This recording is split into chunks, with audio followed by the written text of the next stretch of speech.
네, 여러분 반갑습니다. 더한건축입니다. 오늘은 두 번째 CAD 명령어 시간인데 우선은 가벼운 조작과 인터페이스 설명을 드릴 예정입니다. 기본적인 CAD를 다루는 데 있어서 어떤 방법으로 조작을 하는지, 인터페이스는 어떤지를 좀 파악해서 프로그램에 익숙해져야 그 다음에 여러분들이 도면을 편하게 그리실 수가 있습니다. 만약에 기본적인 조작과 인터페이스가 익숙하신 분들은 바로 수업을 넘어가셔도 좋을 것 같습니다. 자, 우선 조작에 대해서 볼 건데, 여러분들께서는 이 CAD를 활용하는 데 있어서 입력 도구는 단 두 개밖에 없습니다. 우리가 뭐 음성 인식을 하는 것도 아니고 뭐 펜을 쓰시는 것도 아니에요. 그렇기 때문에 딱 두 가지만 하시면 됩니다. 바로 마우스와 키보드죠.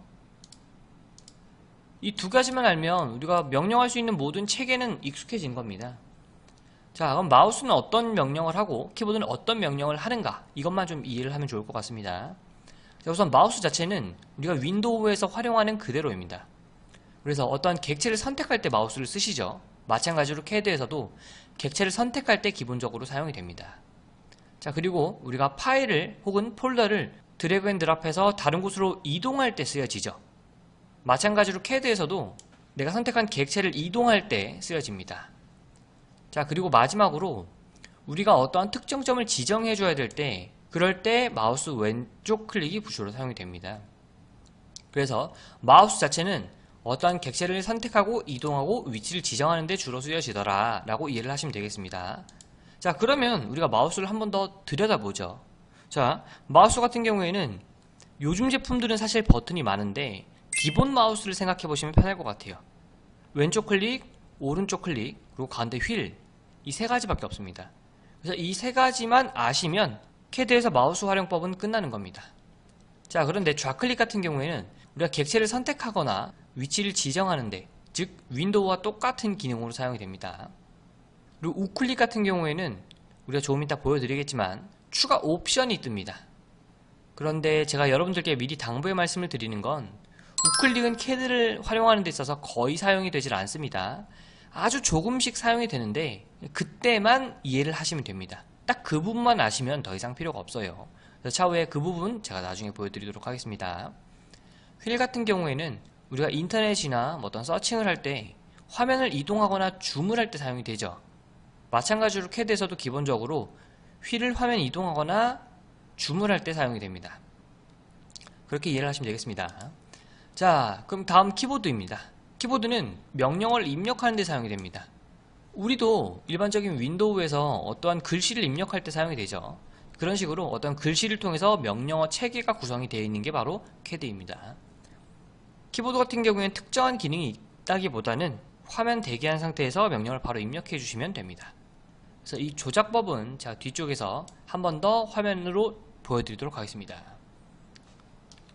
자, 그 다음으로 인터페이스입니다. 자, 인터페이스는 사실 익숙하신 분들은 넘어가셔도 되는데, 이 인터페이스 자체를 모르시는 분들은 뭐가 뭔지를 모르기 때문에 처음에 조금 어려워하시는 분들이 있으셔서 제가 인터페이스 설명을 드리겠습니다. 자, 인터페이스에 제가 번호를 매겨놨습니다. 1, 2, 3, 4, 5, 6이죠. 이 번호 자체가 위에 있는 차례대로 얘기해 놓은 겁니다.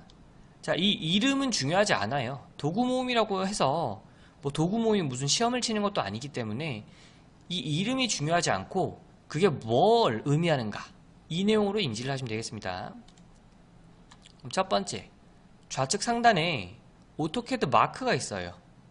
이 오토캐드 마크는 눌러보시면 파일을 새로 만들거나 열기, 저장, 인쇄 같은 작업들을 합니다. 즉 우리 윈도우 다른 프로그램과 거의 유사하죠. 뭐 한글을 쓰시든 포토샵을 쓰시든 PPT를 쓰시든 거의 동일합니다. 두 번째, 이 메뉴 표시줄인데, 이 메뉴 표시줄 같은 경우에는 우리가 CAD에서 쓸 수 있는 모든 명령어들을 제어하는 거예요. 자, 그런데 우리 CAD라고 하는 툴이 굉장히 거창해 보이지만 사실은 되게 단순한 툴입니다. 선과 글씨를 적어주는 툴인 거예요. 그래서 많은 명령어들이 있지 않고 아주 기본적인 명령어들을 통해서 도면을 그려나가는 겁니다. 그래서 가장 중요한 게 바로 시간 단축이에요. CAD에서는 멋진 도면을 그리는 것도 중요하고 정확한 도면을 그리는 것도 중요하지만 그런 도면을 10시간 막 20시간 걸려서 그리면 의미가 없다는 거예요.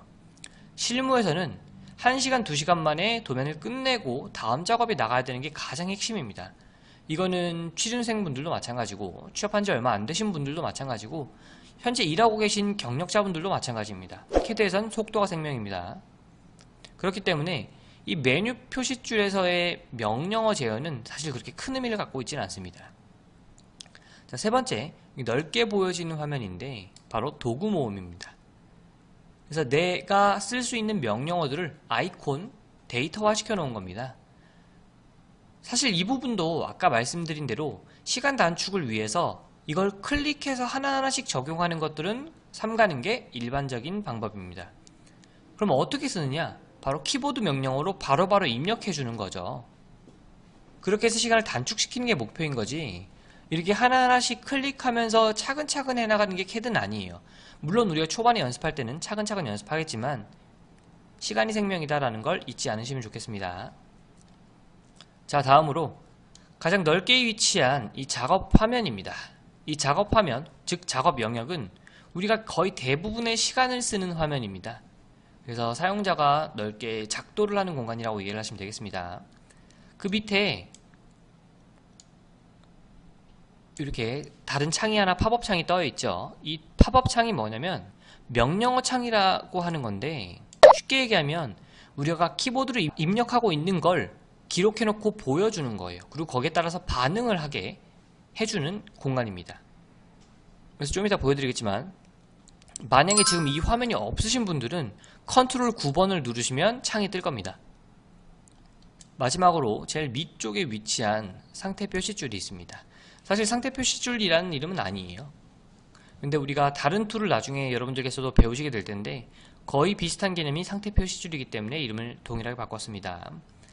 이 부분은 도면에 몇 가지 설정들이 가능한 상태인데, 이 가능한 설정들을 바꿔주는 것 중에 우리가 한 70%는 쓰지 않아요. 하지만 그 30%도 반드시 알아야 되는 것들이라서 되게 애매합니다. 그래서 제가 그 30%가 필요한 시기가 오면 그것들만 설명을 해드릴 예정입니다. 그래서 이 부분이 상태 표시줄이다 라고 이해만 하시고 넘어가시면 되겠습니다.